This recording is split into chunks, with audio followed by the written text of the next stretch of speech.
my name is Siri, and I'm here to talk about the program that Nora actually just talked about. So I also did Middlebury in China, but instead of staying in Beijing, I did the Hung-Ying program. So this is just a map. So when you do the program, they also encourage you to do a Jan term intensive with CET. So that's where I was for the month of January. I was in Beijing. And then for the rest of the semester, from February through March, I was in Kunming, which is the capital of Yunnan province in the south. Yeah. So just a little bit about the CET intensive.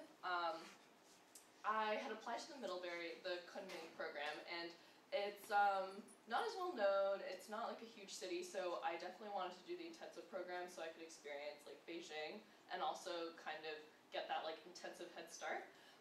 So I mean, you've heard about before. You have a Chinese roommate. You have the language pledge. It's like an intensive Chinese course. So you know you're learning. It's more focused on like grammar and like vocabulary. So it was a really great start. We went to a lot of museums, ate a lot of great food, hit all the tourist spots. The thing that surprised me most was the air pollution.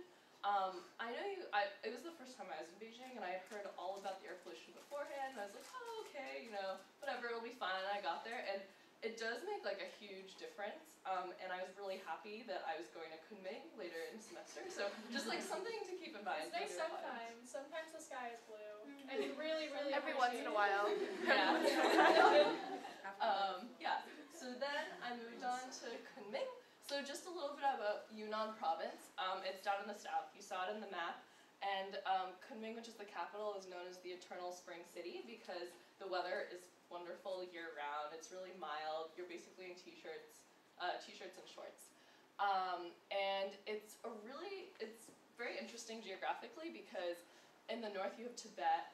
You have like the mountains, and it gets pretty cold up there. And then in the south, it's all the Southeast Asian countries, and you get all of these like Southeast Asian influence. So I was just really excited, and it's known as kind of a frontier for like environmental research. And there's like a lot of ethnic minorities. I think it boasts like 22 ethnic minorities out of like the 26 in China. So that was just really interesting. This is a field trip we went on an organic farm. And then this is a few of my classmates and I traveled down to the south. And we went to a rainforest, and then this is all the way in the north at Shangri-La, right at the border of Tibet. So you can see just like rainforest, and then here like snowy mountain. We're in coats, so just huge diversity. So just a little bit more about the Middlebury program. It's I think one of the most intensive language immersion programs. So if your goal isn't to like improve your Chinese, then I would not choose it. So you have a language pledge 24/7. I had 14 people in my Kunming group, and we were really good at keeping the language pledge, and all our language levels just really increased. It was really obvious too. So you also have a Chinese roommate. So this here is been my Kunming Chinese roommate, who I was really close to. And this is Xiaolu, who was my CET Beijing Chinese roommate. And I went back during the summer, and this is a picture I took with her when she graduated. So, I mean, you've heard from the presentations before. They're really great. They're there to support you, help you out. It's wonderful.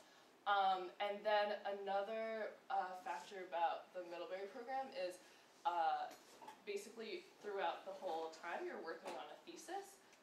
And I'll talk a little bit more about that in my next slide, but that's something that's like really unique to the program, and it's lovely to like kind of walk away with like a physical, paper that you're reading. You're like, yes, I like spent all this time like in China, and like this is what I have, and it's really great.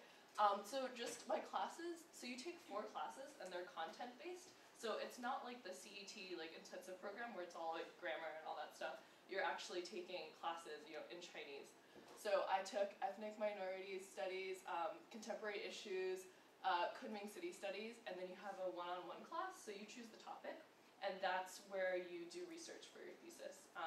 And you're paired with either like a grad student or a professor from the university, and you work with them to decide in which direction you want to go, and they prepare the lesson plans, and you work together to decide on your readings. So these classes meet twice a week for I think like 70 minutes. So it's as if it's kind of like Wellesley 200 level classes, but it's in Chinese. And yeah, all of the teachers are professors, and usually for Kunming studies, it was the director of our program taught it, so she really like paid attention to where everybody was and would kind of, what is it, like, what's the word? She would basically change the lesson according to people's like interests and their levels. And also to apply for this program, you need to have taken 200, you need to be basically at 300 level, so everybody's kind of at an advanced level, so when you are speaking during the language pledge, you know, it's not that much of an issue with people being at a lower level and like not understanding what you're saying. So in class, like you would get into debates that you would have, you know, in Chinese, in English, but you'd be having them in Chinese. And the other students, half of my program was from Middlebury, and then I had a bunch of people from Smith and like McAllister, and we all had this kind of liberal arts background, and I enjoyed like a lot of debates that I have here at Wellesley with my classmates that I don't think I have kind of with people like outside. So it's just really nice to kind of like replicate that kind of very like, I guess like deep like intellectual atmosphere. Yep. So my thesis, I focused on Chinese myths and fairy tales, and for my thesis I decided to talk about the story of Chang'e. So I read I worked with my professor, who was a grad student, and we read like all the different versions from like during the Warring States era, and then like we went down, and then I like tied in like stuff from like Amy Tan's book, and I talked about how it was like a reflection of Chinese society. Yeah, and it was all in Chinese. I think it ended up being like a little over 6,000 characters long, and everybody's thesis gets like printed and published, and we all have these bound books at the end. So when you graduate, you're kind of like holding your book, and you get to be like, yes, I wrote this, you know. Yeah. And then just over the summer, I decided I wanted to stay in China and put to use like what I had learned over the semester, and I got a summer internship in Beijing. So I went back to Beijing. And I actually did translation work for this company called China Policy. And just in the next slide, you can see like this is some of the translation work I did. So how it worked was we had Chinese translators translate this into kind of rough English, and then you would like polish it, but you would go back a lot and just like read through it.